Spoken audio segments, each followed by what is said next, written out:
Hello everyone. So I've started working on another track in the last few days, and as I said in my last video, the hardest thing about creating these tracks is getting started, because I come to the Mac with an idea in my head, with a song that I want to cover and a clear idea of how I want it to sound. I've There's some things I know, there's some things I don't know, and some things develop as I work on it. But I come with a clear idea. But in order to make that work, I have to start with some relatively boring things, like getting the right drum beat. And that is something that's critical, but there can be a very subtle difference between getting the drum beat right and getting it wrong. So in this current track I'm doing, the tempo is 112 beats per minute. So I always go on to, I generally, the songs that I cover, I normally keep in the same tempo, even though I change a lot of other things. So I'll always go to Google, find out what the search the BPM for that track that I'm covering, and get a preset drum machine on GarageBand and for that tempo.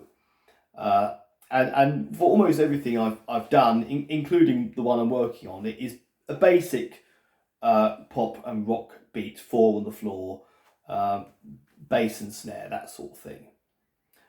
So I go to the preset drum beat, but in this particular instance, the track I'm working on didn't sound quite right. And this often happens, even though the bass drum and the snare drum and the hi-hats are in the right place. And the reason for this is a lot to do with the velocity of the snare drum in particular, how hard it's being played. And that determines whether this is going to be, whether the drum beat is going to be really driving the rhythm, like you would in hard rock music, or whether it's going to be very much more just to sort of support the band, support the other instruments, as in more easy listening or ballad type songs. So and it's all stuff I'm learning. I'm not a drummer. I'm no expert on this, but these are just things that I'm learning as I'm going along, and learning as I think to myself, I want to create a drum beat like this. How do I do it? And then, in my experience, it's the velocity of the snare, and also the velocity or the volume, relative volume of the hi hats as well. So in this particular, the track I'm working on, I wanted a bit more punch to the drums than the preset would give me by default. So sometimes I use the preset and then I copy it and make a few edits manually. But in this particular case, I decided to get rid of the preset altogether because it wasn't really helping me. And I thought the best thing to do is to simply play it manually, which I can do via the keyboard. So each key is when you put it on the drum track, each key represents a different drum. So you've got one key for the bass and one key for the snare, and others for toms and hi-hats and all that sort of thing. So it's quite easy to do, and because the keyboard's weighted, if I play it the snare drum a bit harder, I can get more like something more like what I want. So I did it manually, and I got something much more or less how I want it to sound. And what I also did in this track is, and which I've done in many of my recent tracks as well, is I combined two drum tracks. So I've basically got a standard drum kit and an electronic drum kit, which is a little bit like a LinnDrum machine from the 80s, that sort of sound, playing together, playing exactly the same thing. And the reason why I do that is the electronic drum kit gives it a bit more brightness, it gives it a little bit more punch in my way, particularly with the snare.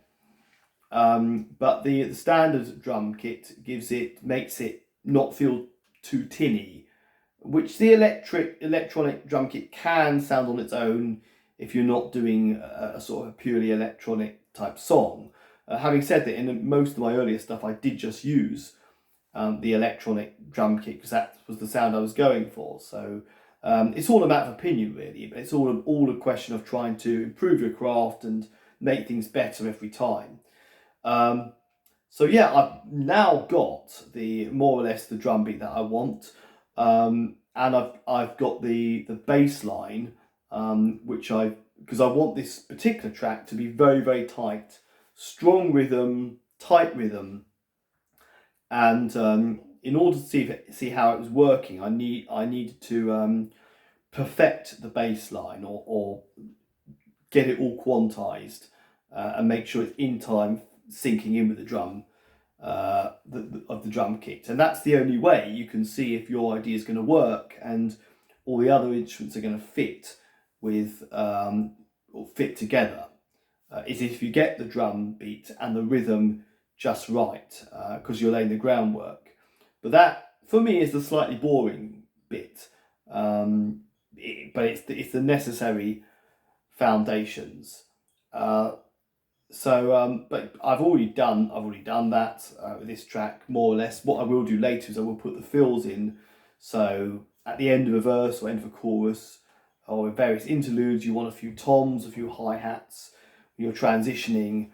That's something I'll do later. When I get started, I take all the fills out just to simplify things. But that is, I think, a relatively easy thing to do once I've got other things in place. But getting the right drum beat is critical. Can be, I don't know whether it's challenging is the word, but you could say slightly challenging, because you've got to be quite precise about how you do it. And you can find in the presets the drums are all placed in the right places, but it doesn't sound right, and you've got to realise, okay, what's not quite right about it, and experiment a little bit. So I just thought I'd share that with you.